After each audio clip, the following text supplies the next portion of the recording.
యేసుక్రీస్తు నామంలో ఈ కార్యక్రమాన్ని చూస్తున్న మీకు నా హృదయపూర్వకమైన వందనాలు.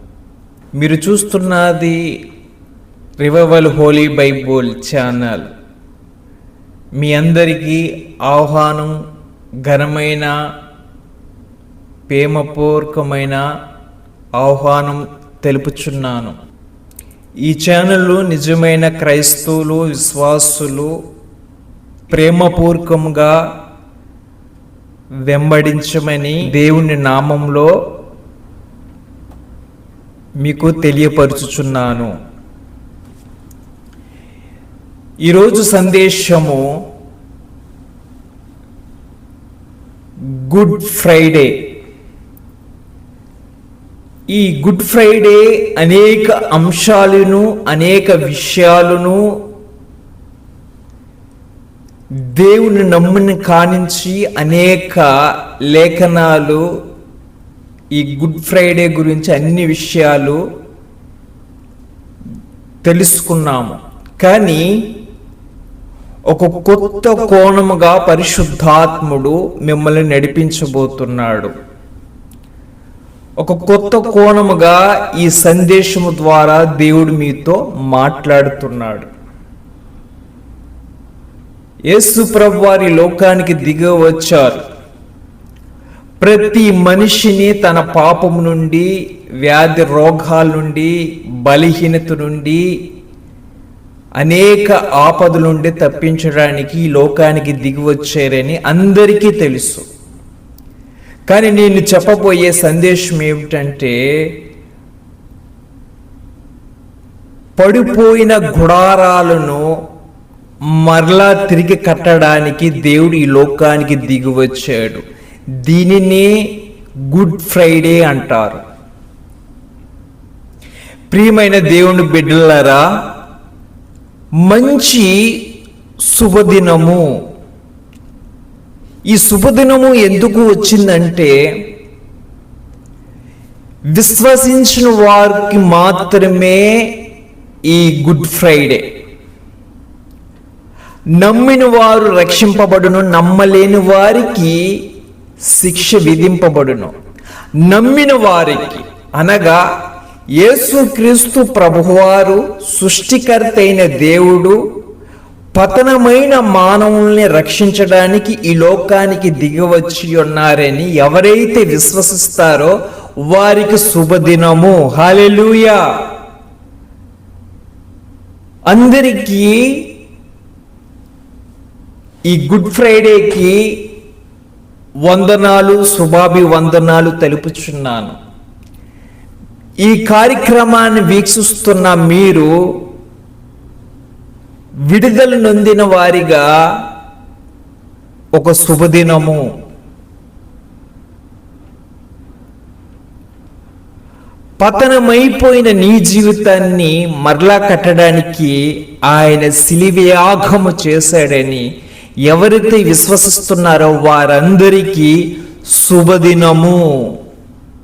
వాళ్ళ జీవితాలు నూతనమైన జీవితము. అసలు విషయానికి వెళ్దాము. గుడ్ ఫ్రైడే అనగా మన పాపముల నుండి విడుదల చేయడానికి ఒక వంతు అయితే, పతనము ఎక్కడ జరిగిందంటే ఆదాము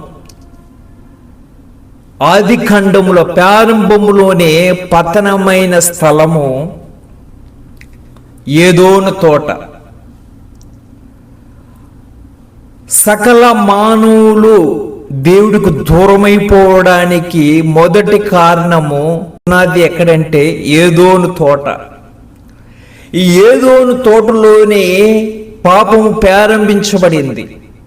అందుకే సర్వాధికారి అయిన దేవుడు ఈ లోకానికి ఆయన శరీరుడిగా ప్రత్యక్షమయ్యాడు. ఎందుకు ప్రత్యక్షమయ్యాడంటే, మనుషులు పతనమైన చోట మరలా పడిపోయిన గుడారాలు తిరిగి కట్టడానికి మరలా దైవిక స్వభావము అంటే ఏదోను తోటలో దేవుడు తన స్వరూపమందు తన పోలికయందు తన మహిమతో నింపబడిన మనిషి ఆదాము, అవ్వ వీరు దేవుడు ఆజ్ఞను అతిక్రమించడం వల్ల వీళ్ళు శాపగ్రస్తులుగా మారిపోయారు. పాపమనే చీకటిలో బంధింపబడ్డారు. దేవుడి సన్నిధిని కోల్పోయారు. దేవుడి యొక్క స్వరూపము కోల్పోయారు. దేవుడి యొక్క సహవాసం, దేవుడి యొక్క సన్నిధితో ఉన్న పరిచయము, తండ్రిగా హత్తుకునే ఆ యొక్క అవకాశాన్ని ఈ అవ్వ ఆదాము ద్వారా దేవుడితో తెగిపోయే సంబంధాలు. తన స్వరూపమందు కలుగు చేసుకున్న దేవుడు అజ్ఞానిగా ప్రవర్తించడం వల్ల, దేవుడి మాటికి లోబడక ఎవరో మాట విని దేవుని ఆజ్ఞను అతిక్రమించడం వల్ల పాపానికి బానిసులైపోయారు. పాపమనే అధికారములోకి వెళ్ళిపోయారు. అధికారము అన్నగా పరిపాలన చేయువాడు. అధికారము పొందుకున్నాడు. పాపానికి అధికారం వచ్చింది. ఆ పాపానికి అధికారం ఎప్పుడు వచ్చిందో అప్పుడు సకల మానవులు, ఆదాము మొదలుకోనించి అవ్వ మొదలుకోనించి ప్రతి మనిషిని పాపమైన అధికారముతో, పాపము అధికారము గలదై ప్రతి మనిషిని ఏలబడి చేస్తుంది. పాపముకు తగినది మరణము. పాపానికి ప్రతిఫలము మరణము. ఏదోను తోటలో సృష్టించబడినప్పుడు సంపూర్ణమైన జీవము,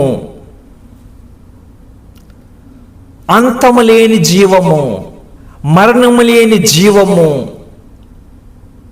సమాధానకరమైన జీవము,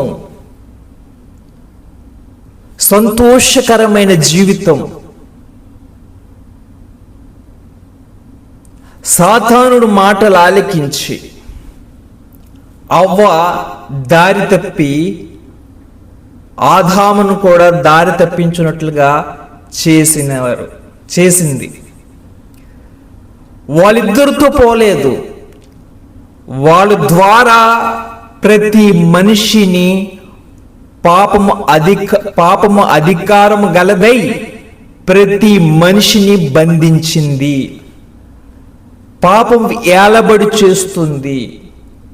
పాపము శాతాన అధికారములో ఉన్నది. దేవుడు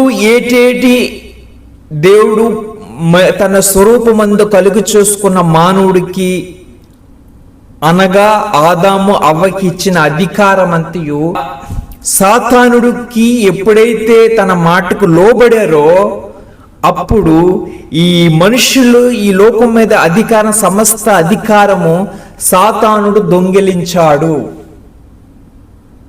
సాతానుడు అధికారము పొందుకున్నాడు. సృష్టికర్త అయిన దేవుడు అవ్వ ఆదాముకు అధికారం ఇచ్చాడు. ఈ అధికారము సాతానుడు దొంగిలించాడు. వాడు స్వాధీనంలో పరుచుకున్నాడు.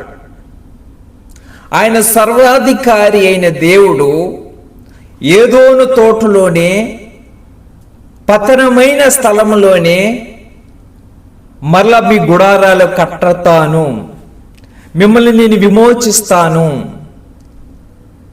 అక్కడ వెనువెంటనే పరిష్కారము ద్వారాన్ని తెరిచి ఉంచాడు. ఈ గుడ్ ఫ్రైడే రోజున సకల మానవులకు విడుదల చేయడానికి ఈ లోకానికి దిగివచ్చాడని అందరికీ తెలుసు. ప్రతి పాపం నుండి విడిపించడానికి ఆయన దిగివచ్చాడని తెలుసు.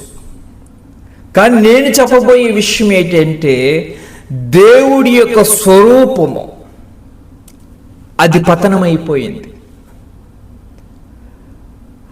దేవుడు వాక్యం సెలవిస్తుంది, క్రీస్తు స్వరూపములో మీరు మలచబడాలని, క్రీస్తు స్వరూపం మీలో రావాలని అన్న మాట వినబడుతుంది మనకి. పతనమైపోయిన మనుషులు ఏది పోగొట్టుకున్నారంటే దైవ స్వరూపాన్ని పోగొట్టుకున్నారు. దేవుడి యొక్క స్వరూప ప్రతిబింబాన్ని పోగొట్టుకున్నాం.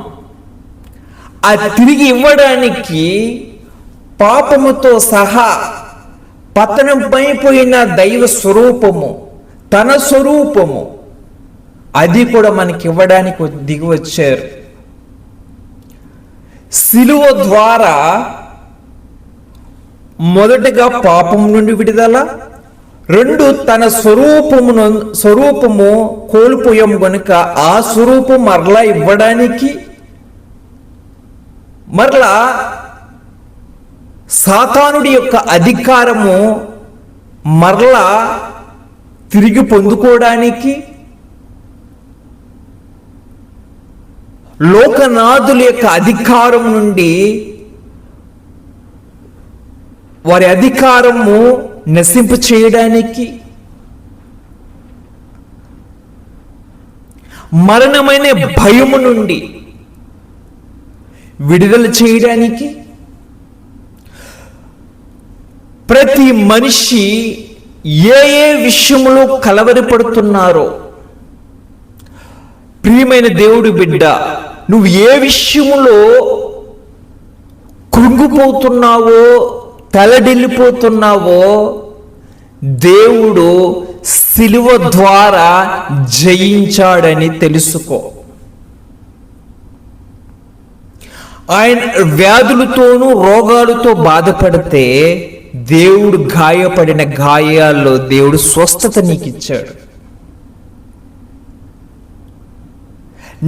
నీ దరిద్రతనం అంతా దేవుడు తీసుకొని ఆ దరిద్రతనాన్ని ఆయన అనుభవించాడు. తన ఆశీర్వాదము, తన యొక్క దీవెన, తన యొక్క సంపూర్ణమైన జీవము మీకు ఇవ్వడానికి.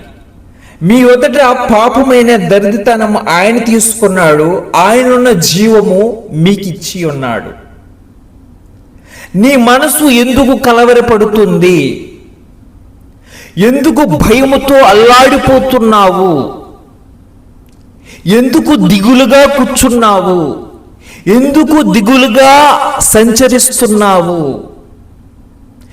ఏ విషయంలో కృంగిపోతున్నావు అంటే నువ్వు దేవుడి యందు విశ్వసించటం లేదన్నమాట. దేవుడి మీద ఆధారపడిన ప్రతి వ్యక్తి, ప్రతి మనిషి ఆయన చూచుకుంటాడని ముందుకు సాగుతారు. ఆయన యేసు ప్రభువు ఒక మాట అంటున్నారు, చింతించడం వల్ల నీకేమైనా ప్రయోజనం ఉందా అని అడుగుతున్నాడు. చింతించడం వల్ల సమస్త వ్యాధులు మనల్ని వేలుతుంది, శరీర బలహీనత మనల్ని వేలుతుంది. అందుకనే చింతించడం వల్ల మీకు ఎటువంటి ప్రయోజనం లేదు, కానీ మీ చింత యావత్తు నా మీద వెయ్యనని దేవుడు ఆజ్ఞాపించాడు. విశ్వాసులైన వారు, దేవుడు మాటకు లోబడిన వారు, దేవుణ్ణి అతిగా ప్రేమించిన వారు ఎవరైనా సరే దేవుడికి అప్పగించుకుంటారు. తన చిత్తము, తన దిగులు, తన చింతయు దిగులు బాధ సమస్తము దేవుడికి వివరించి ఆయనకి అప్పగించి సమాధానముగా సాగిపోతారు. మనలో ఎందుకు చింత కలుగుతుంది అంటే నువ్వు సిలువ ఎదుట నువ్వు అతిశయించటం లేదన్నమాట. సిలువ నువ్వు చూడలేకపోతున్నావు, నీ మనోనేత్రాలు కప్పబడ్డాయి. నువ్వు నిదానించి సిలువ వైపు చూడటం లేదు. నువ్వెప్పుడైతే ఆ సిలువ ఎదుట ఆ సిలువ యాగము, బలియాగము నీ మనసులో జ్ఞానించుకుంటావో అప్పుడే నీకు విడుదల. దేవుడి అంటున్నాడు, నా రాజ్యమును వెతకండి ముందు అంటున్నాడు.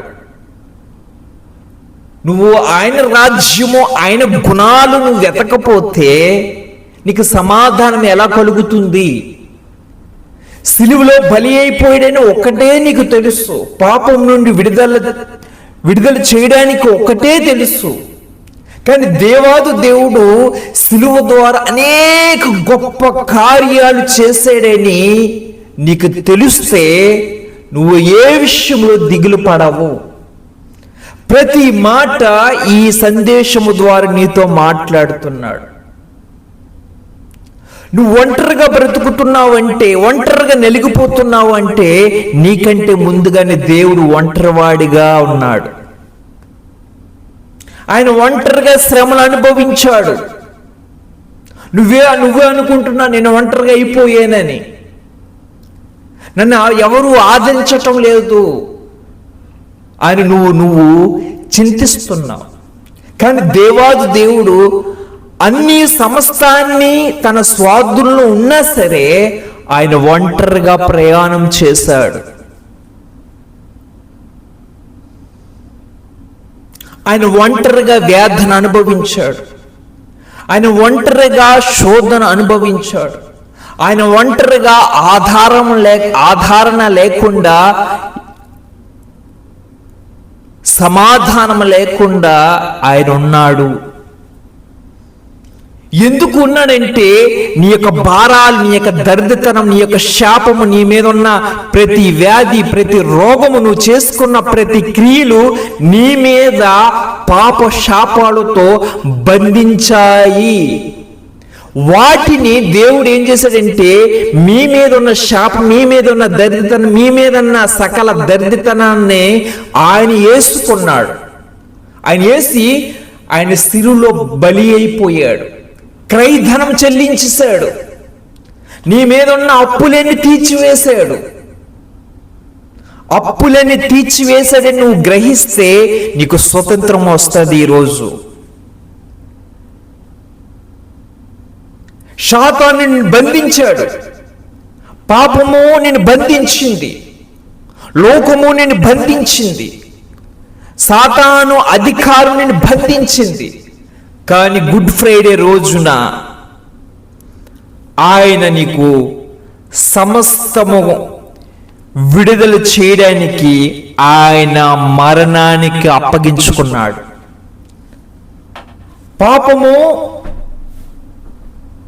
పాపాన్ని తొలగించాలంటే అది ఏ వస్తు రూపముగా తొలగించబడదు. వజ్రాలైన విలువైన సంపదతో ఆ పాపం నుండి నిన్ను విడుదల చెయ్యలేదు. నువ్వు సముద్రంలో తానం చేసినా సరే విడుదల కావు.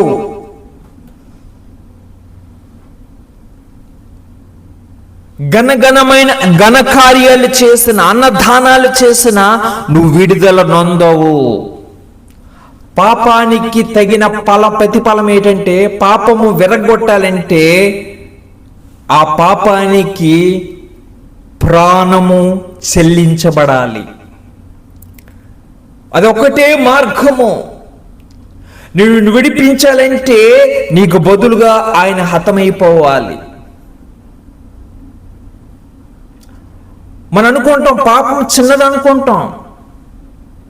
పాపం వల్ల అనేక కుటుంబాలు నాశనమైపోయాయి.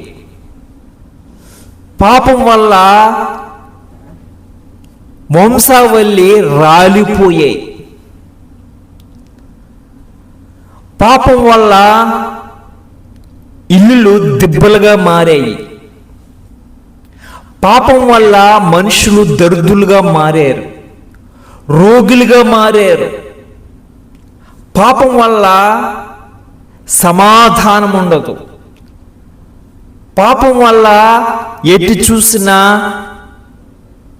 ఘోరమైన జీవితం చేసిన వారిగా ఉంటారు.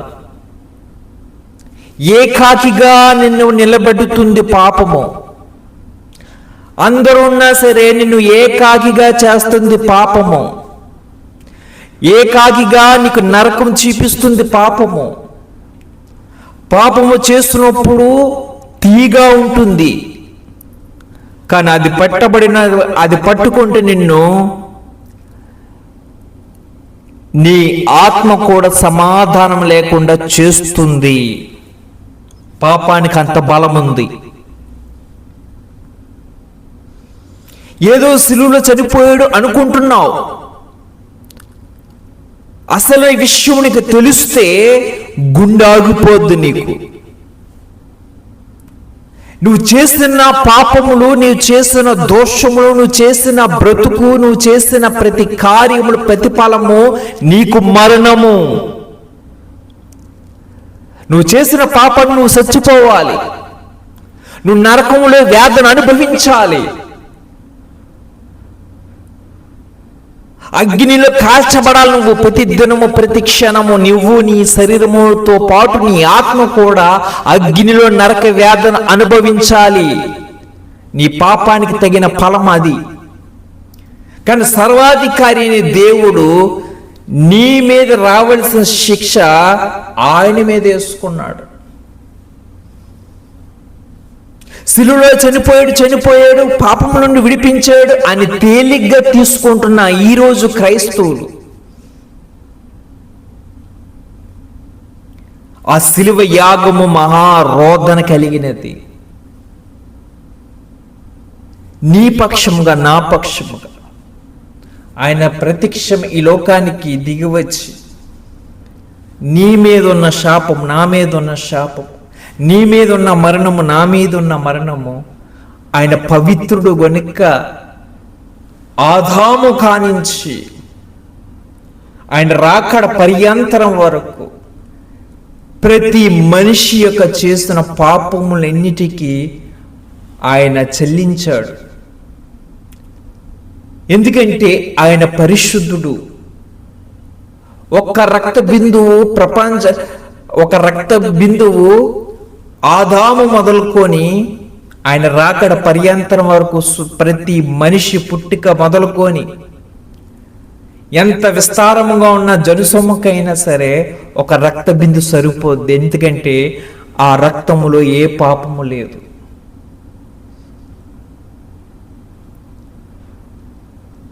ఒక అవిధేయుడు వల్ల అనేక మంది అవిధేయులుగా మారిపోయారు.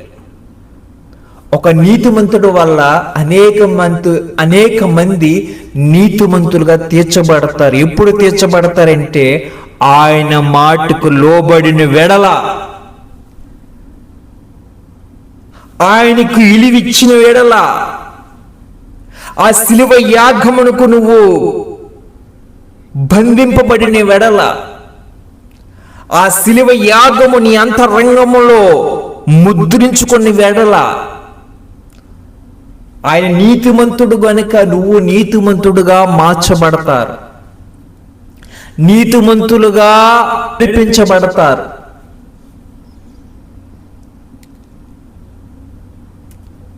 అనేక మంది క్రైస్తవులు బ్యాప్టిజం తీసుకొని విచ్చలవిడిగా తిరుగుతున్నారు. వ్యభిచారములోను, పాపములోను, తాగుబోతుతనము, తిండిబోతుతనము, అక్రమ సంబంధాలు, దేవుడికి విరోధమైన క్రియలు చేస్తున్న క్రైస్తవులారా, ఆయన శిక్ష చాలా దారుణంగా ఉంటుంది. మీకు తెలీదు,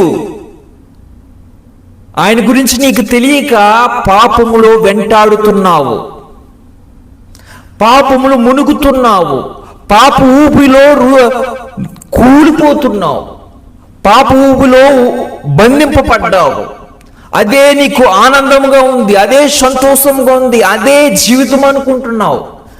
కానీ దేవుడిని విడిచిపెడితే మహారోదనగా అయిపోద్ది నీ జీవితం. దేవుడు ఒక్కసారి మర్చిపోతే నీ కుటుంబము దిబ్బలుగా మారిపోద్ది, నీ ఇల్లు పెంట దిబ్బలుగా మారిపోతాయి. దేవుడు ఒక్కసారి నిన్ను గురించి, నీ కుటుంబం గురించి మరిచిపోతే నీ ఇల్లు పాడు దిబ్బలుగా మారిపోద్ది. నీకు వంశావళి ఉండదు, ఈ లోకంలో ఉండదు. తర్వాత కూడా ఆత్మ వేదన అనుభవించాలి. చిన్న వ్యాధి వచ్చినా, రోగం వచ్చినా మనం తల్లడిల్లిపోతాము. ఎండ గట్టి కాస్తే ఎండలో కూడా మనము నిలబడలేము. అలాంటిది నువ్వు నరకంలో ఉంటావని ఒక్కసారి జ్ఞాపకం చేసుకుంటే నీ పరిస్థితి ఎలా ఉంటుంది? నీ కొరకు నా కొరకు ఆయన సిలువలో బలి అయిపోయాడు. ఎలా బలి అయిపోయాడు? మనం చేసిన ప్రతి పాపము ఆయన శరీరం మీద దాడి చేశాయి.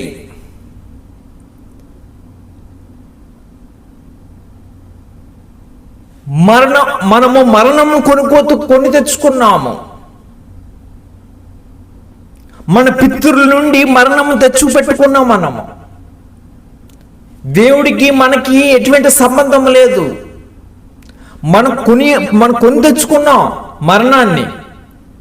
కానీ నీతిమంతుడైన యేసుక్రీస్తు ప్రభువారు ఆ మరణపు మూలుని విరిచి మనకి జీవాన్ని ఇచ్చాడు. హల్లెలూయా.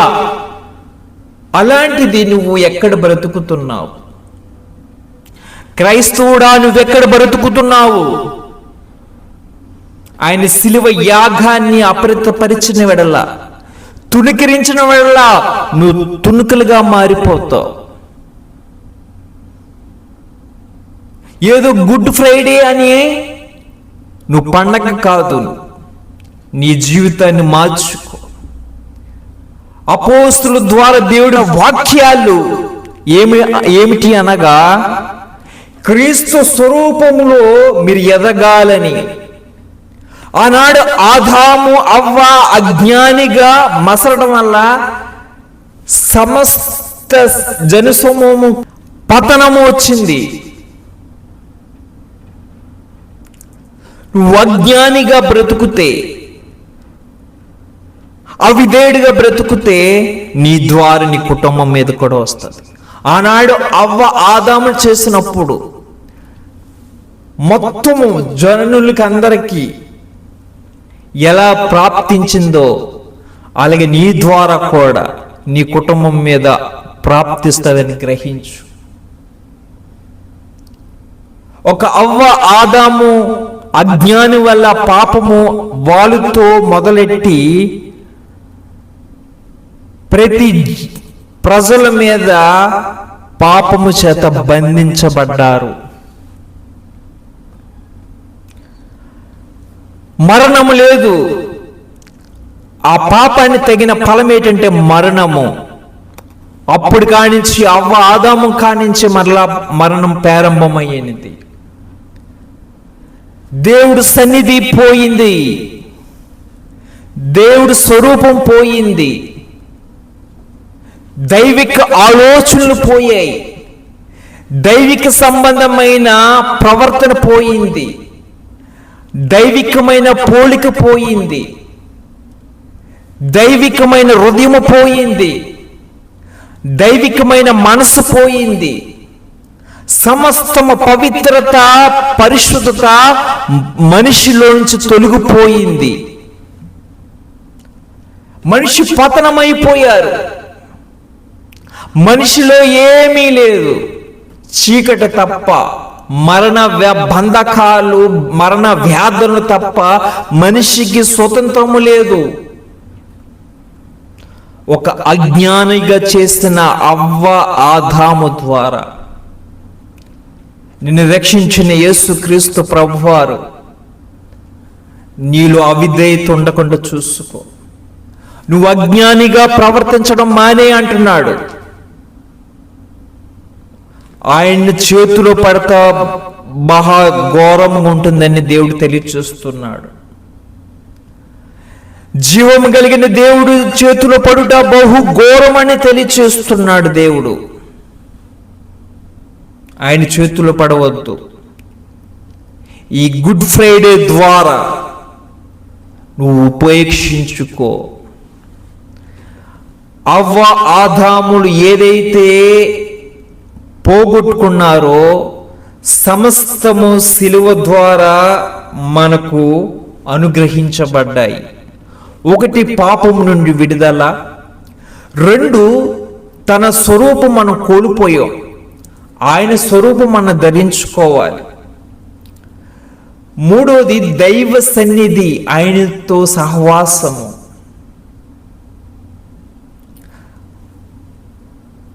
ఆయనతో సంబంధం కలిగిన బ్రతుకు ఉండాలని. సాతాను అధికారము తొలగించడం మన మీద.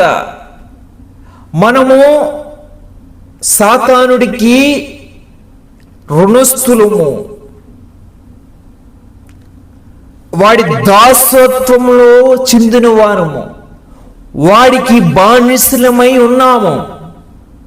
కానీ సర్వాధికారి అయిన దేవుడు దిగివచ్చి నీ రుణాలన్నిటినీ ఆయన ఇచ్చివేశాడు. నీకు బదులుగా ఆయన క్రయధనం చెల్లించాడు. నీ మీద ఉన్న ప్రతి అప్పు తీర్చివేశాడు. ఆయన చనిపోయాడు, మన జీవితాల్లో పుష్పించడం మొదలుపెట్టాడు. నీ కొరకు నా కొరకు ఆయన చనిపోయాడు, ఆయన ముగించాడు. ఆయన చనిపోయాడు నీ కోసం, నా కోసము. మన బ్రతుకులు పుష్పించాలని.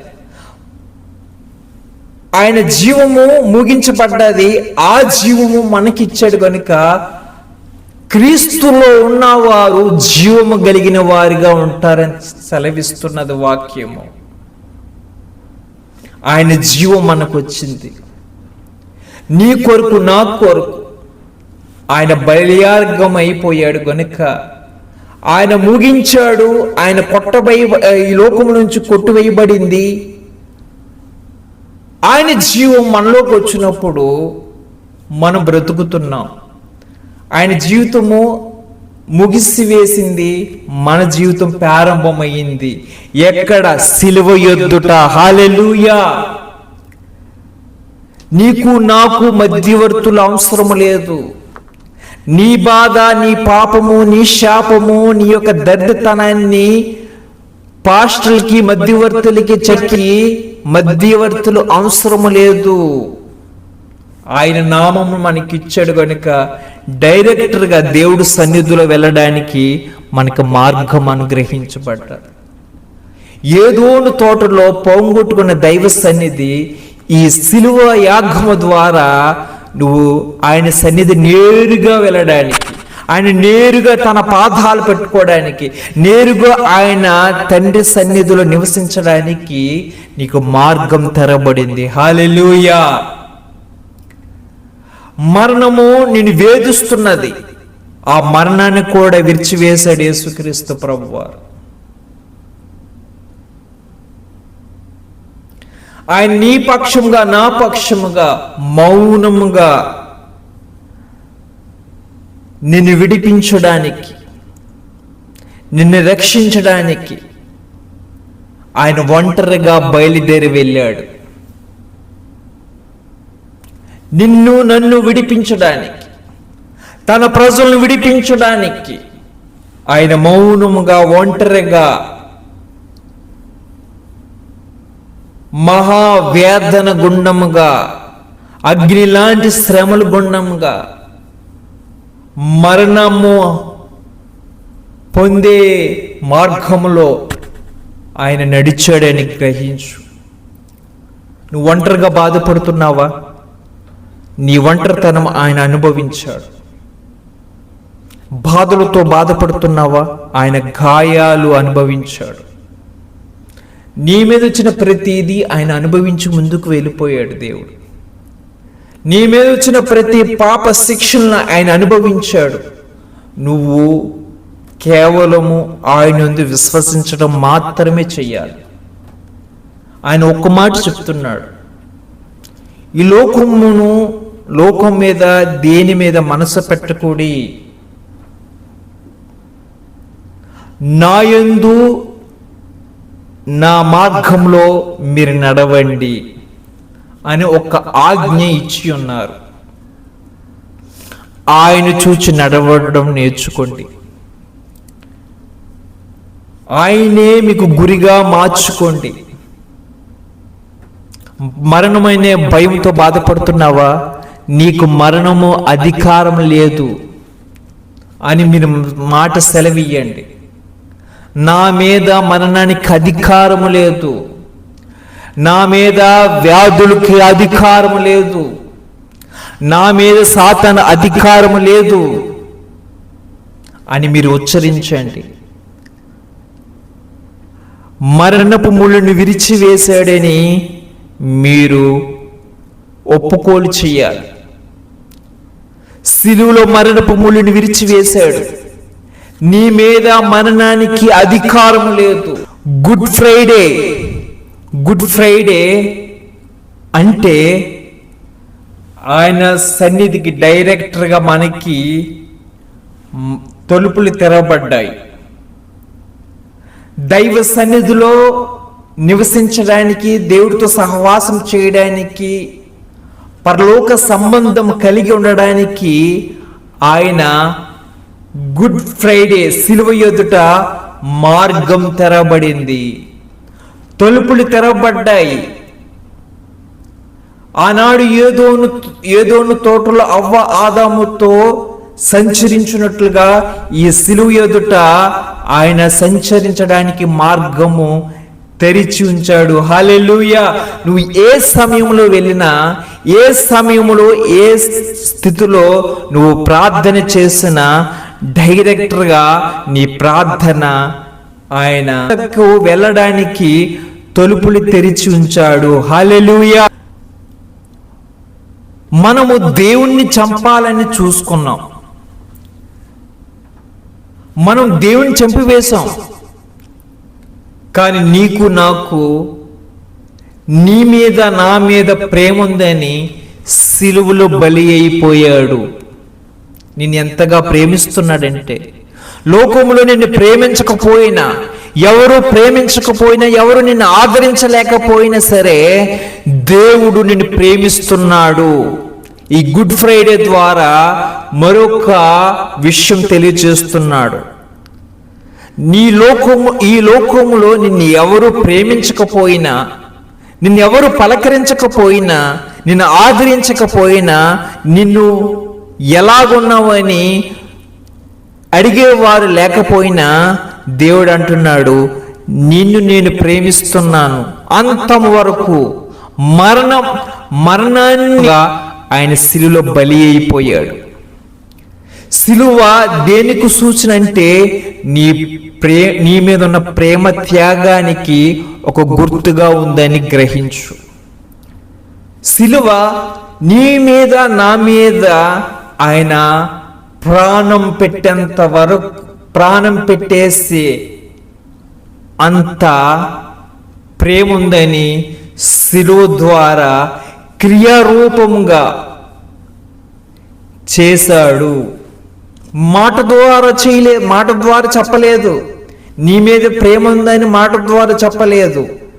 దేవుడు ఆయన నీ కొరకు, నా కొరకు ఎంతగా ప్రేమించాడంటే నా మీద ఉన్న మరణ శిక్ష ఆయన మీద వేసుకొని నిన్ను ఇంతగా ప్రేమిస్తున్నానని ఆయన సిలువలో చనిపోయినంత వరకు మనల్ని ప్రేమించాడు.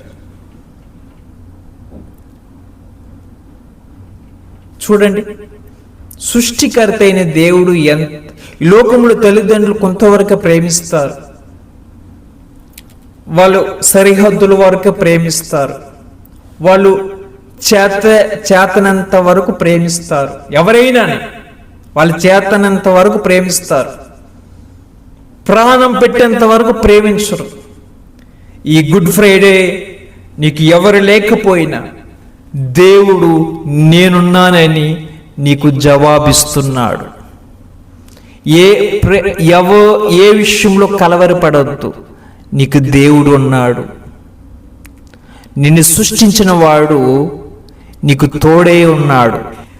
ఆయన సిలువలో కాచిన రక్తము మన పాపాలు కప్పివేయడానికి రాలేదు, మన పాపాలు పూర్తిగా తొలగించి వేశాడని. అక్కడ మచ్చ గాని డాగ్ గాని ఏదీ లేకుండా నీ యొక్క పాపాన్ని, నీ యొక్క శాపాన్ని, నీ యొక్క సమస్తము ఆయన రక్తం ద్వారా కొట్టుకుపోయాయి.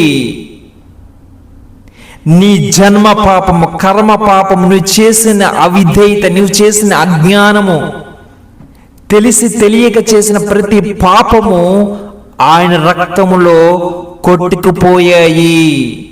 నీ మీద ఏ పాపము లేదని మరొకసారి గుర్తు చేసుకో. అలాగే ఆయన గాయాలలో నీకు సమాధానం కలుగు చేస్తాడు. ఆయన గాయాల్లో నీకు నివాసముగా ఉంచాడు. ఒక వాక్యం సెలవిస్తుంది ఈ విధముగా, బండ సందుల్లో ఎగిరే పావురమా, బీటి బిడ్డలను ఆశ్రయించు. ఆయన గాయాల్లో మనకు స్వస్థత ఉంది. ఆయన గాయాల్లో నెమ్మది, ఆయన గాయాల్లో ఆశ్రయం ఉంది. నీకు ఏ సమయంలో ఉన్నా, ఏ స్థితిలో ఉన్నా సరే, ఆయన గాయాల్లో నువ్వు నివాసించాలి. ఆయన గాయాల్లో నీకు స్వస్థత ఉంది. ఆయన గాయాల్లో నెమ్మది ఉంది. ఆయన గాయాల్లో ప్రతి వ్యాధి, ప్రతి రోగము విడుదల అనుగ్రహించే బలమైన శక్తి ఆశ్రయపురముగా నీ కొరకు ఉంచాడు. హల్లెలూయా. అనేక మంది శిలువలో చనిపోయాడు, సమాప్తము అని ప్రజలు గంతులు వేశారు. కానీ దేవాది దేవుడు నీ కొరకు, నా కొరకు ఆయన గాయాలు అనుభవించి, కొట్టబడి, సిలువేసి చంపేశారు. శత్రువులు ఆనందించారు. దేవుణ్ణి విసర్జించిన వారు, సృష్టికర్తనైన దేవుని నమ్మని వారందరూ దేవుణ్ణి చంపివేసి ఆనందించారు. ఎవరైతే తన ప్రజలు మౌనంగా జయాన ఇచ్చాడు. హల్లెలూయా.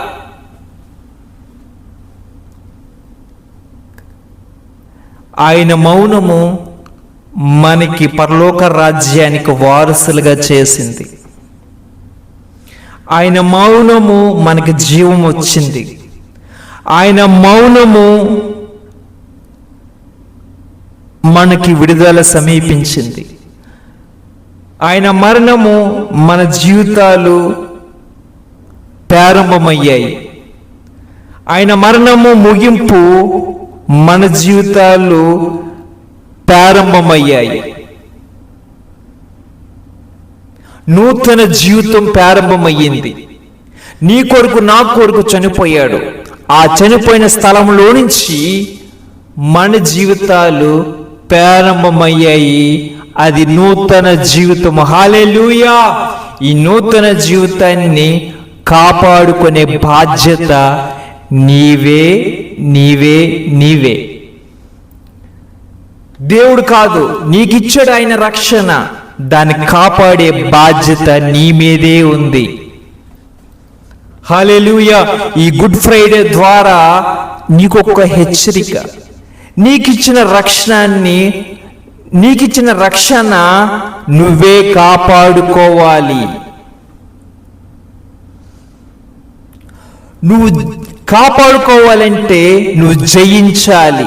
ప్రతి పాపపు క్రియలు నువ్వు జయించాలి.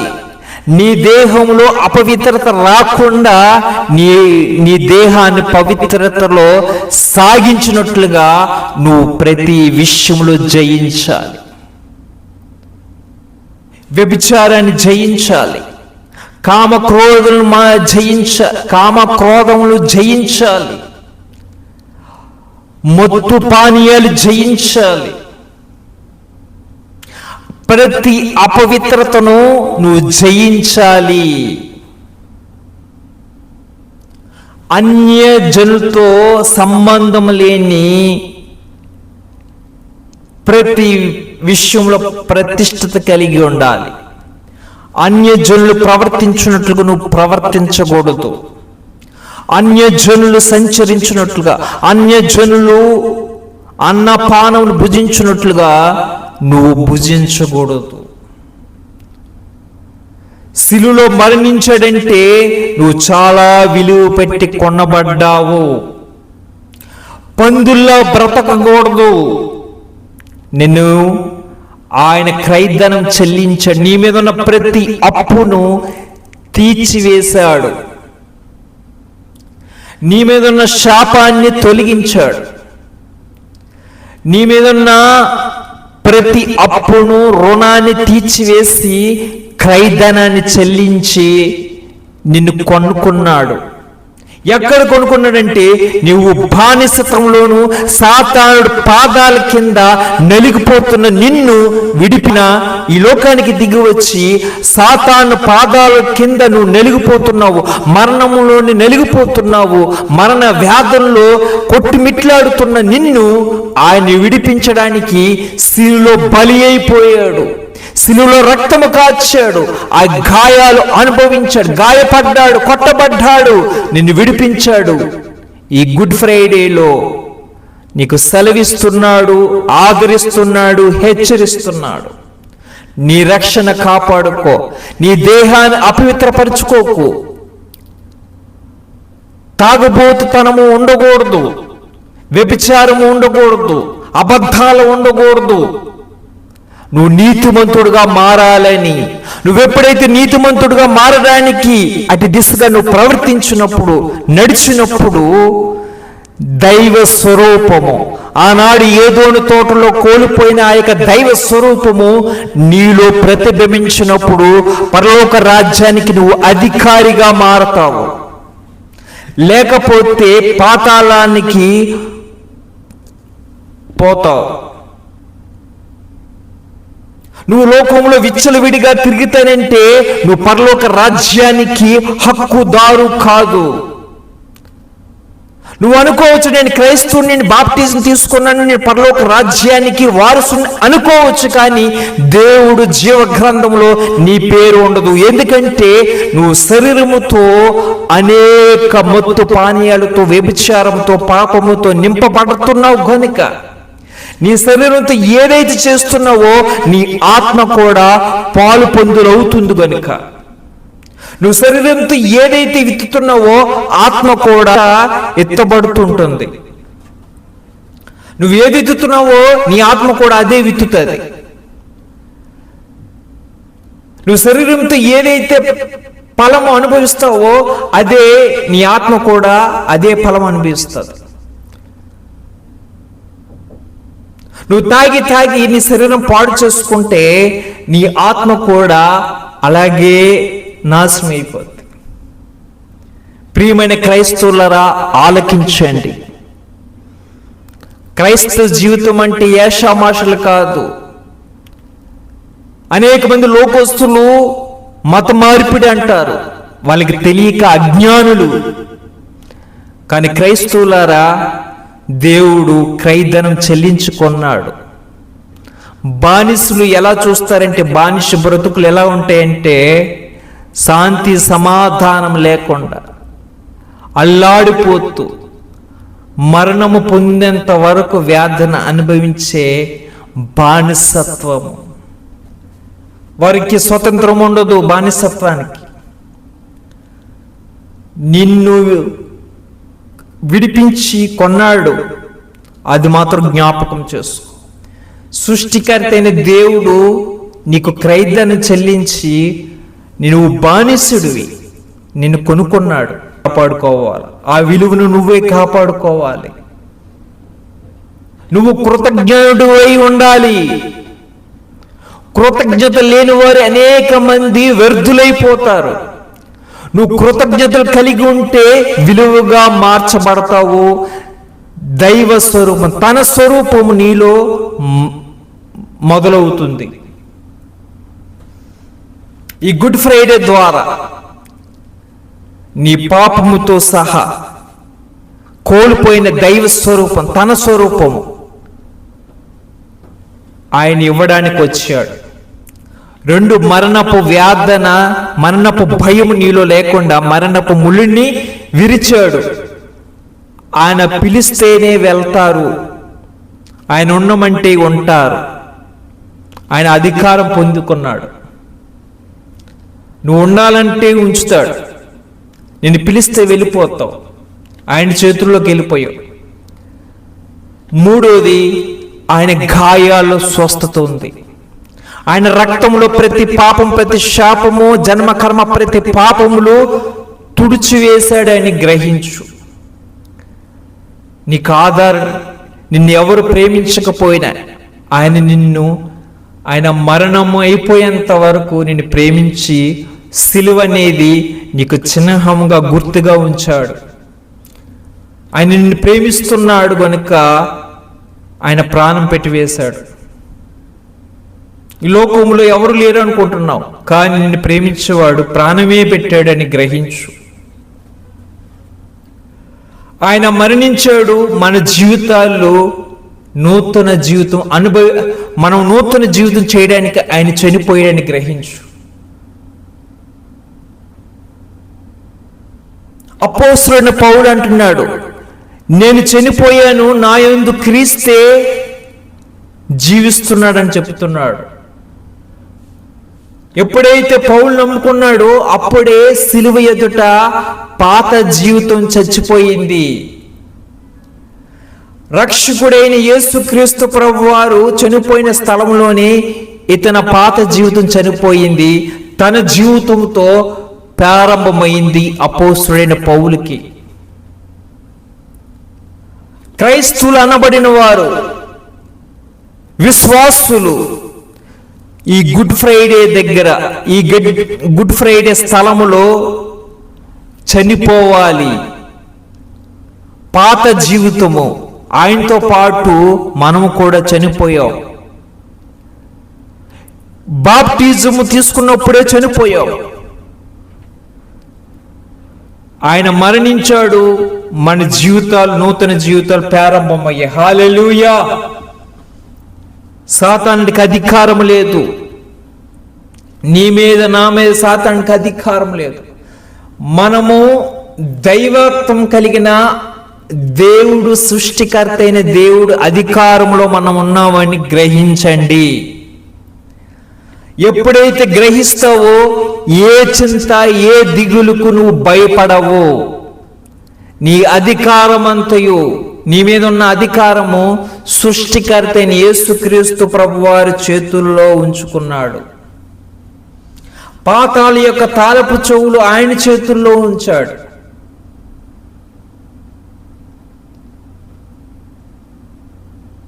మరణం అనేది ఆయన చేతుల్లో తీసుకున్నాడు. మరణపు ముళ్ళును విరిచాడు. మరణాన్ని మీద ఉన్న అధికారం ఆయన తీసుకున్నాడు.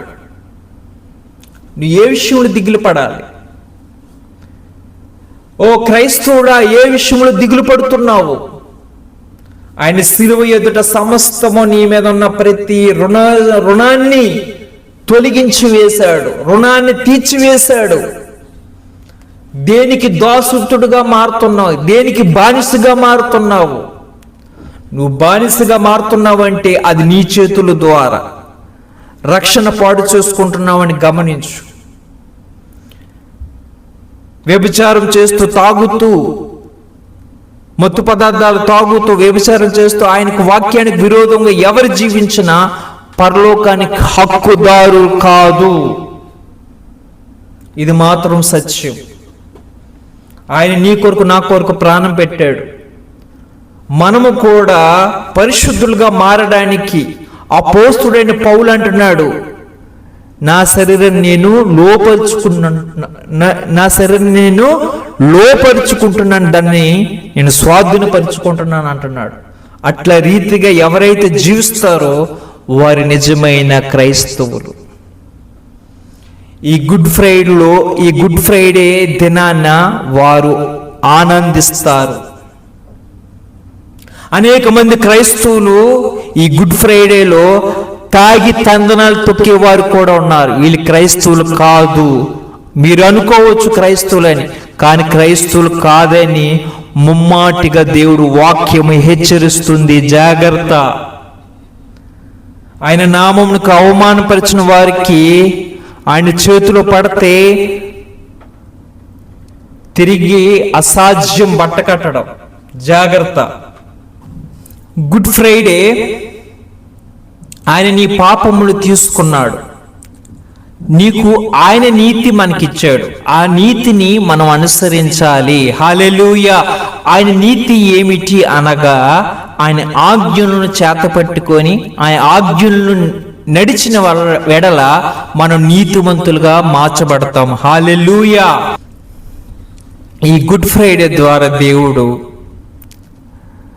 నీ మనస్సుకు సమాధానము, నీ శరీరానికి ఆరోగ్యం కలిగినట్లుగా దేవుడు సమస్తం నీ కొరకు చేసి ముగించాడు. ప్రియమైన క్రైస్తవుడా, ఏ విషయంలో దిగులు చెందొద్దు. నీ యొక్క శాపాన్ని, నీ యొక్క పాపాన్ని, నీ యొక్క దరిద్రతనాన్ని ఆయన తొలగించి, ఆయన శ్రీమంతుడు గనుక ఆయన దీవెన నీ మీద నా మీద కుమ్మరించాడు. ఆయన సిలువలో బలి అయిపోయాడంటే నిన్ను ప్రేమించుచున్నాడు గనుక నిన్ను ఆదరించడానికి లోకానికి దిగి వచ్చాడు. సమస్తము ఆయన స్వాధీనం చేసుకున్నాడు. ఆయన సృష్టికర్త అయిన దేవుడు ఏదైతే మానవుల ద్వారా పతనమైపోయాయో ప్రతిదీ సిలువ ద్వారా, అనగా మొదటి ఆదాము ఏదైతే పోగొట్టుకున్నామో యేసుక్రీస్తు ప్రభువారు రెండో ఆదాము కింద వచ్చి ఆయన మనకు సమస్తము సమకూర్చాడు గనుక ఏ విషయంలో చింతించొద్దు, ఏ విషయంలో దిగులు పడవద్దు. మన చింత యావత్తు ఆయన మీద వేసిన వెడల మనకు గొప్ప రక్షణ, నెమ్మది కలుగుతుంది. మనం మత్తయి సువార్త మానవులు చూస్తే, నేడు మీ రక్షకుడు పుట్టి ఉన్నాడు, తన ప్రజలు ప్రతి పాపము నుండి విడిపించడానికి ఆయన దిగి వచ్చాడని లేఖనం సెలవిచ్చినట్లుగా ఆయన మన కొరకు దిగి వచ్చాడని ఎవరైతే విశ్వసిస్తారో వారందరికీ సమాధానము, రక్షణ కలుగుతుందని విశ్వసించండి. హల్లెలూయా. దేవుడు మీకు తోడై ఉండును గాక. ఆమేన్.